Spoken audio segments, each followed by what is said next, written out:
Xenoblade Chronicles 1 and Xenoblade Chronicles 2 are some of the best JRPGs out there, and two of my personal favorites. And you can actually grab them both on the Switch, especially that definitive edition. But something that goes over a lot of people's minds is that while the games take place in separate universes, literally, the games are actually heavily connected in terms of the story established in the first Xenoblade game. And this connection goes much deeper than a shared cutscene and some non-canon DLC. While others have touched upon this in the past, allow me to present it to you in a style that will make complete sense. Warning, incredibly heavy spoilers on both Xenoblade 1 and Xenoblade 2 ahead. Ready to roll? Alright, this is how Xenoblade Chronicles 1 and Xenoblade Chronicles 2 are connected in story. And maybe Xenoblade Chronicles X.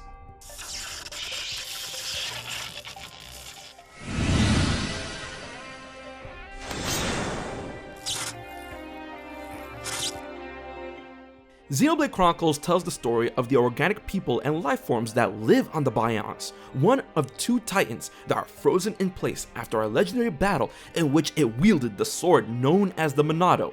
The other titan, the Mechonis, is home to the mechanical people known as the Machina and their Mechon creations. But this isn't really the important part on how the stories are connected.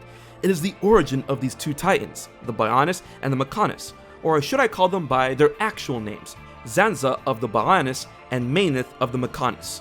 No, wait, their actual names, Klaus and Galea. We will get to that in a bit, trust me. Zanza and Maineth were two gods born along with the beginning of the universe in Xenoblade Chronicles, and as it turns out, Zanza turns out to be the true main antagonist of the game. A JRPG where you have to defeat God? How about that? Eagle Eyes will also pick up that he bears an uncanny resemblance to Shulk, or the other way around. While this connection is important, it's not too important on why Xenoblade 1 and Xenoblade 2 are connected.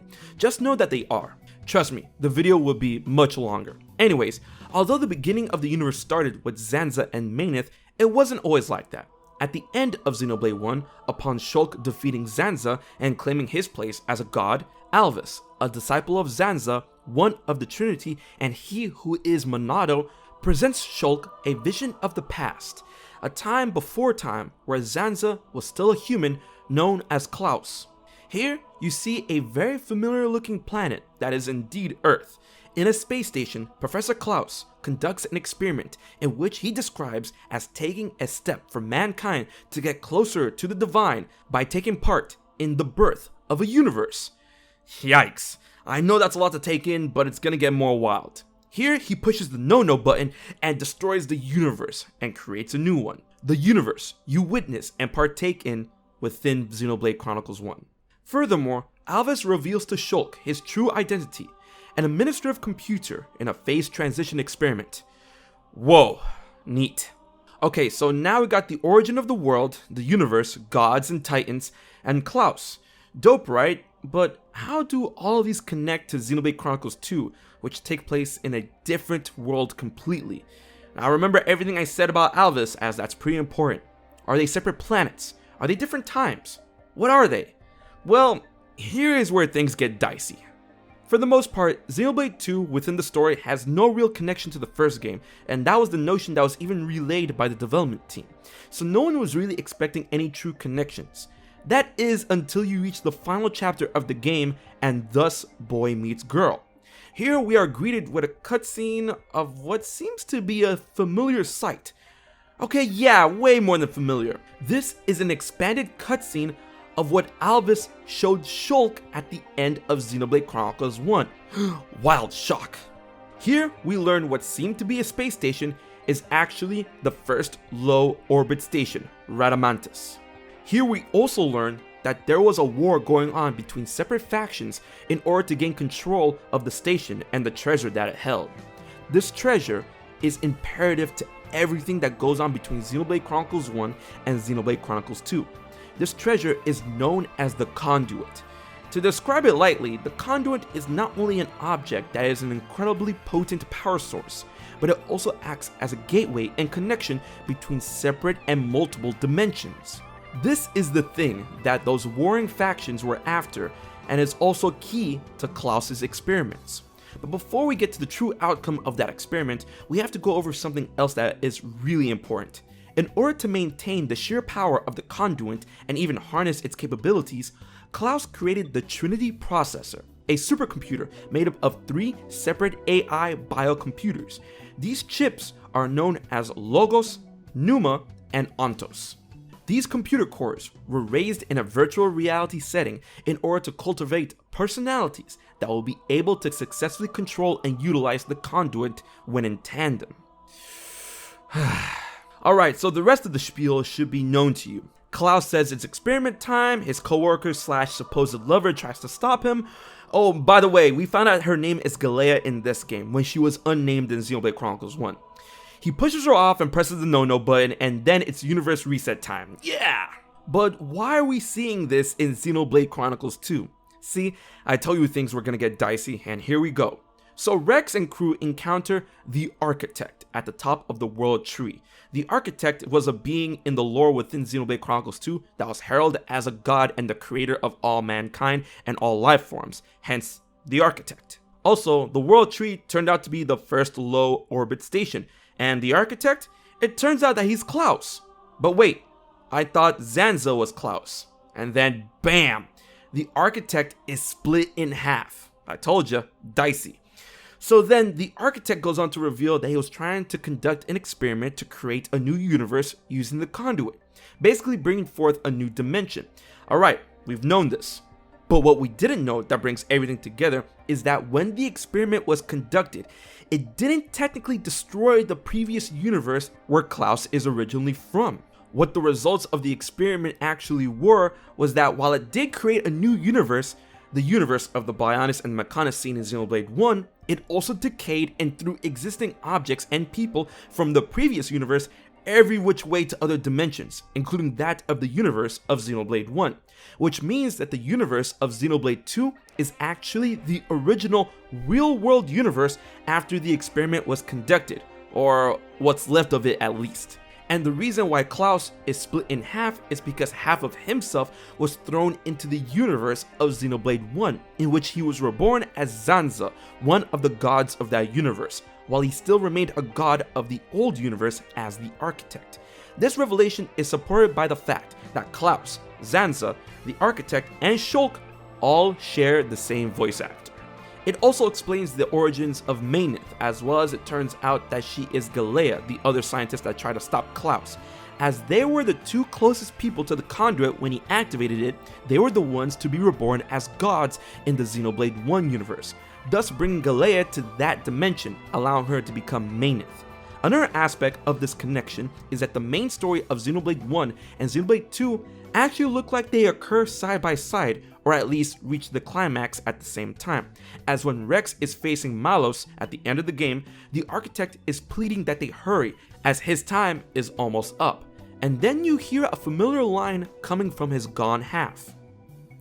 That's right, this is the same line heralded by Shulk when he was primed to take down Zanza, which is the act that also resulted in the death of the Architect, because they are the same person. But you think this crazy ride is over? Nope. Remember Alvis? Okay, let's get it. The next piece of the puzzle. Remember, Alvis is Monado and has the ability to create visions of the future, an ability that was afforded to Shulk and Zanza through the Monado itself. And also, remember that Alvis is the administrative computer in a phase transition experiment. It didn't mean much in Xenoblade 1, but now with Xenoblade 2, it makes everything clear. Especially since the definitive edition changed his necklace pendant from a key to something not unlike an Aegis core crystal from Xenoblade 2. That's because the Architect reveals in Xenoblade 2 that during the experiment with the conduit, one of the 3 biocomputer cores was lost during the phase transition effect to another dimension, specifically Ontos, while Logos and Numa remained. Starting to sound familiar? That's because while the true identity of Logos is Malos, the main antagonist of Xenoblade Chronicles 2 and an Aegis blade, and Numa is the true combined identity of Pyra and Mithra, and she too is an Aegis blade. This would make Ontos the true identity of Alvis, the one biocomputer core chip that was lost during the phase transition experiment, in which it also makes him a blade in the sense of Xenoblade Chronicles 2. and an Aegis, with Zanza and Shulk being his drivers, due to the connection shared between Shulk and Zanza. What is that connection, you say? Well, they are technically the same person, but that's a whole other dimension we have to tackle for that. Alvis states it himself in Xenoblade Chronicles 1 that he indeed is a computer, a machine. Along with that, Logos, aka Malos, himself actually uses a Monado as its true weapon, solidifying this connection. So in conclusion, ladies and gentlemen, Xenoblade 1 and Xenoblade 2 are incredibly connected to each other's overall story due to them both being products of the same experiment conducted by a scientist by the name of Professor Klaus. During a war for the first Lower Obert station, Klaus activated the Conduit in an experiment hoping to witness the birth of a new universe so that mankind can be one step closer to the divine. The Conduit was handled by 3 biocomputer cores known as Logos, Ontos, and Numa. Klaus's co-worker, Galea, tried to stop him from hitting the no-no button, but was repelled. Klaus hits the no-no button and starts the phase transition experiment. He wipes out all life in their original state in his universe by either decay or dispersal into other dimensions, and creates a new universe while his original one remained. The biocomputer core Ontos, Galea, and half of Klaus is lost to this new universe in which they are reborn as Alvis, Maineth, and Zanza respectively, while his other half, as well as the Conduit, Logos, and Numa, remain in his original universe and is rechristened as the Architect.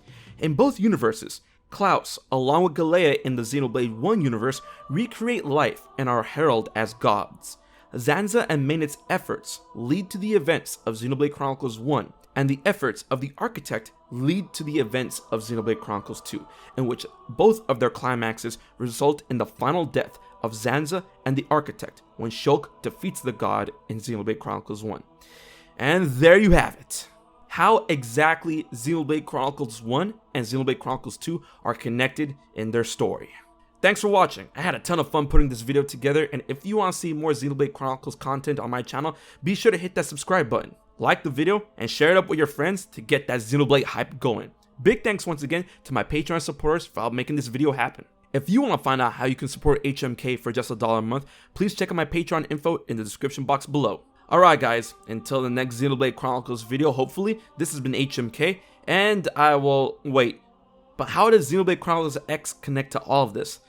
I don't know, maybe they were trying to escape the same war shown in Xenoblade Chronicles 2, and that the phase transition experiment sent them to a third unrelated dimension where they found Mira, and that's why the Mimio zones were able to work without the life hold.